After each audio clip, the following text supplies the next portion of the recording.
এই উম্মত তো এক নেকি দিয়া জান্নাতে যাবে। কয় নেকি দিয়া?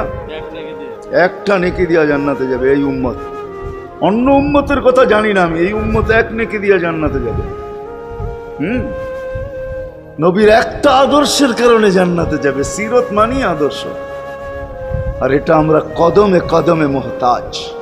কেননা এই ছোট জীবনটা যদি গ্রহণযোগ্যতা পর্যন্ত পৌঁছাইতে হয় আল্লাহর কাছে, চাই নারী হই, চাই যুবক হই, চাই বৃদ্ধ হই, যেই মানুষই হই না কেন, যেখানেরই হই না কেন, যেই বাসারই হই না কেন, যেই বর্ণেরই হই না কেন, যেই পেশারই হই না কেন, যেই সোসাইটিরই হই না কেন, এই জীবনটাকে যদি গ্রহণযোগ্যতা পর্যন্ত পৌঁছাইতে হয় কার কাছে? দুনিয়াওয়ালাদের কাছে না, মালিকের কাছে, যিনি এক ফোঁটা পানির থেকে অস্তিত্ব দিছেন, যার কাছে আবার আমাদেরকে ফিরা যেতে হবে।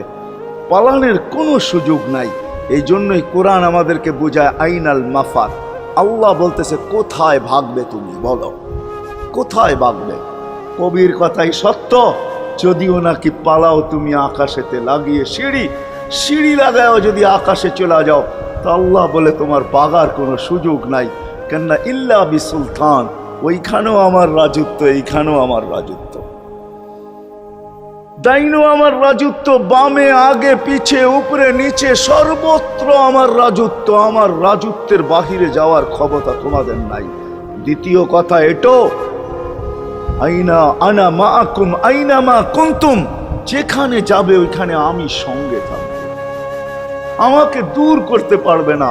যদি করো তাহলে তুমি থাকবে না, তোমার অস্তিত্বই থাকবে না। কেন আমাদের ভিতরে আল্লাহ নাই বটে, কিন্তু আল্লাহর একটা পাওয়ার আছে যেটাকে রূহ বলে। কুলির রূহ মিন আমরি রব্বি, আল্লাহর একটা পাওয়ার, একটা সিফত, সবচেয়ে শক্তিশালী পাওয়ার যেটা, ওটা আমাদের ভিতরে আল্লাহ ঢুকায় রাখছেন, যেটাকে আমরা রূহ বলি। কোরআনের ভাষায় রূহ বলে, বাংলা ভাষায় আত্মা বলে।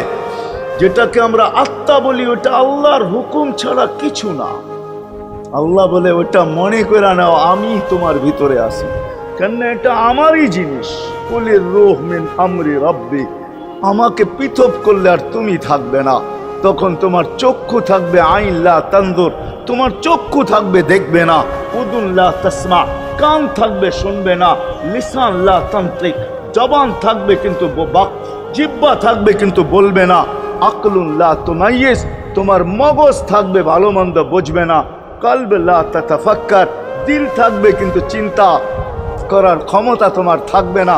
ইয়াত লা তাফতিশ, হাত থাকবে ধরবে না।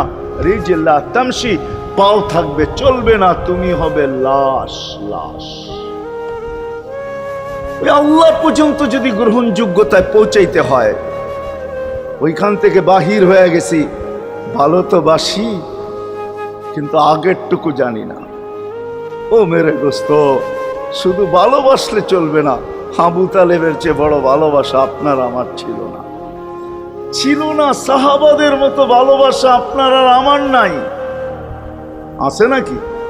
হ্যাঁ, আবু তালেবের মতো ভালোবাসা ছিল। চলেন শর্ট করি। আবু তালেবকে নিজের হাতে আল্লাহ রসুল কবরে রাখছেন। যখন রাখতেছিলেন তখন চিৎকার দিতেছিলেন, আম্মি মা তারাক্তালি সাবিলা, চাচা কোন রাস্তা রাখলেন না আমার জন্য। বলছিলাম কলেমা পড়েন, পড়লেন না। বলছিলাম ঠোঁটটা হেলান, হেলাইলেন না। বলছিলাম চুপ থাকেন, তাও থাকলেন না। সর্বশেষ একটা চিৎকার দিলেন, আলা মিল্লাতি আব্দুল মুত্তালিব, আব্দুল মুত্তালিবের ধর্মের উপরে চলে যেতেছি। এই কথা বলে দুনিয়ার থেকে বিদায় নিলেন। চুপও যদি থাকতেন তো আমার জন্য কোনো সুযোগ হইতো। চাচা, ও চাচা, আমার জন্য কোনো রাস্তা রাখলেন না। ভালোবাসা কাজে দিবে না। এই জন্য চলেন, জীবনটাকে গ্রহণযোগ্যতা পর্যন্ত পৌঁছাইতে হইলে কদমে কদমে মুহাম্মদুর রাসূলুল্লাহর আদর্শ লাগবে, যেটাকে আরবি ভাষায় সিরাত বলে, যেটাকে কেরিয়ার বলে। আল্লাহর রসুলের কেরিয়ার লাগবে, আল্লাহর রসুলের আদর্শ লাগবে, আল্লাহর রসুলের সিরত লাগবে, আল্লাহর রসুলের চরিত্র লাগবে। এই জন্যই আল্লাহ কোরআনে বলছেন, লাকাদ কানা লাকুম ফি রাসূলিল্লাহি উসওয়াতুন হাসানা, তোমরা লিমান কানা ইয়ারজুল্লাহ, তোমরা যদি আমাকে পাইতে চাও তাহলে আমার আদর্শ সহজ করছেন, কঠিন করেন নাই।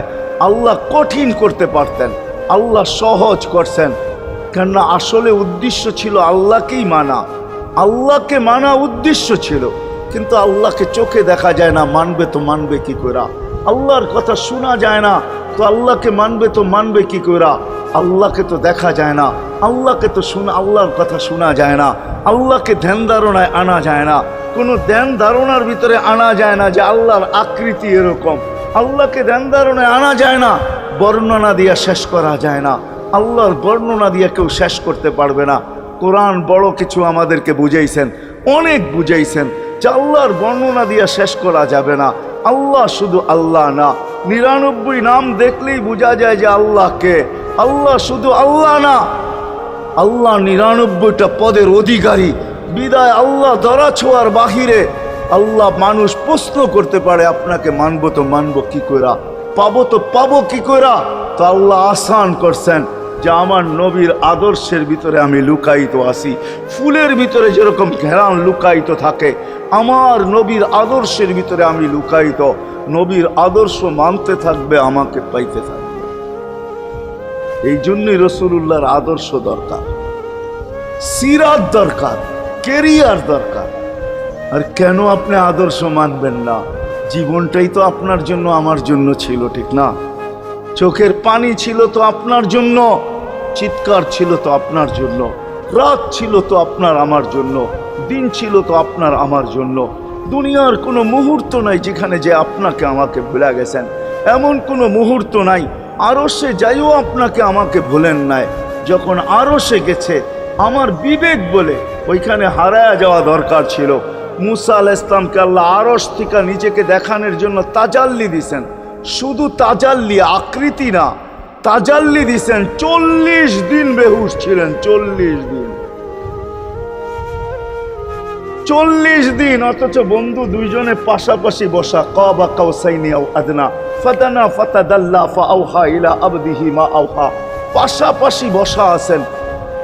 তীর ধনুক থাকলে আপনাদেরকে আমি দেখাইতে পারতাম কতটুকু কাছে হয়েছিল। এরকম কাছে হারায় যাওয়া দরকার ছিল। আল্লাহ যখন জিজ্ঞাসা করছেন কি চাইতে আসছেন, আসআলুকা উম্মতি, এইখানে উম্মত চাবো না তো আর চাবো কি? এই সুযোগ পাবো আর পাবো কখন? এই টেবিলে উম্মত না উঠলে উঠবে কোথায়? এরকম কাছে হব তো হব কখন? এত কাছে পাবো তো পাবো কখন? এত কাছে হব তো হব কখন? এরকম পরিবেশ হবে তো হবে কখন? আপনি এরকম খুশি আবার হবেন তো হবেন কখন? আপনি আমাকে ডাইকা নিয়ে আসছেন, মেহমান বানায়া, আপনি মেজবান, উম্মত চাই। আল্লাহ জিজ্ঞাসা করছে এইখানে উম্মত? তো যুক্তি দিতেছে আনতা রব্বুল করিম আনান নবিয়্যুর রহিম কাইফা তুদাইয়ু হাদিল উম্মাহ বাইনাল কারীমি ওয়ার রহিম। শুরুতে আপনি, শেষে আমি। শুরুতে আপনি রব্বে করিম, শেষে আমি নবী রহিম। দুইয়ের মাঝে উম্মত জাহান্নামে চলে যাবে। আমি আমার মনকে বুঝাইতে পারবো না, আমি উম্মত চাই। আল্লাহ সান্ত্বনা দিতেছেন, কাসসামতুল কিয়ামাতা কিসমাইন, কিয়ামতকে 2 ভাগে ভাগ করছি। আমি জানি আপনি একাই চিৎকার দিবেন কিয়ামতের মাঠে উম্মতি উম্মতি বইলা, আর কেউ উম্মতকে স্মরণ করবে না। নবীরা তো মাকেও স্মরণ করবে না, বোনকেও স্মরণ করবে না, সবাই নাফসি নাফসি বলবে। আপনি উম্মতি বইলা চিৎকার দিবেন। বিদায় কিয়ামত আপনার আর আমার মাঝে ভাগ, আর কারো মাঝে না। সালতো তা সাফি তো সাফা, ওই দিন আপনি চাইতে থাকবেন, আমি দিতে থাকবো। আপনি সুপারিশ করবেন, আমি মঞ্জুর করতে থাকবো। লা ইউখজিকা ফি উম্মতিক, আপনার উম্মতের ব্যাপারে আপনাকে আমি লজ্জিত করব না। কোরআন আসছে আল্লাহর রসুলের কাছে, অদ্দুহা ওয়াল লাইলি ইদা সাজা মা ওয়াদ্দাআকা রাব্বুকা ওয়া মা ক্বালা। এই সূরার ভিতরেই আছে সাউফা ইউতিকা রাব্বুকা ফাতারদা, আপনাকে আমি রাজি করে ছাড়বো। কোরআন যখন নাজেল হইতেন তো কি অবস্থা হইতো ওলামারা জানে। আল্লাহ রসুল ঘামতে থাকতেন, এতটুকু কষ্ট হইতো। কখনো কখনো বলতেন কাদার রু আইয়া খরুজ, মনে হয় আমার রুটা বাহির হয়ে চলে যাবে। ওই কষ্টের ভিতরে জিবরিল যখন সাউফা ইউতিকা রাব্বুকা ফাতারদা পড়তেছিল, ওইখানেই থামায়া দিছে, জিবরিল থামো। বলছে কেন? সূরা এখনো শেষ হয় নাই। বলছে থামো, আল্লাহ আমাকে রাজি করতে চাইতেছেন, আমি এই মুহূর্তেই আল্লাহর কাছে কিছু চাইতে চাইতেছি। বলছে তোমাকে সাক্ষী রেখা। বলছে কি চাবে? তো চিৎকার দিয়া বলতেছে ইলাহি লান আরদা, ইলাহি লান আরদা হাত্তা ইয়াকুনা ওয়াহিদ মিন উম্মতি ফিন নার।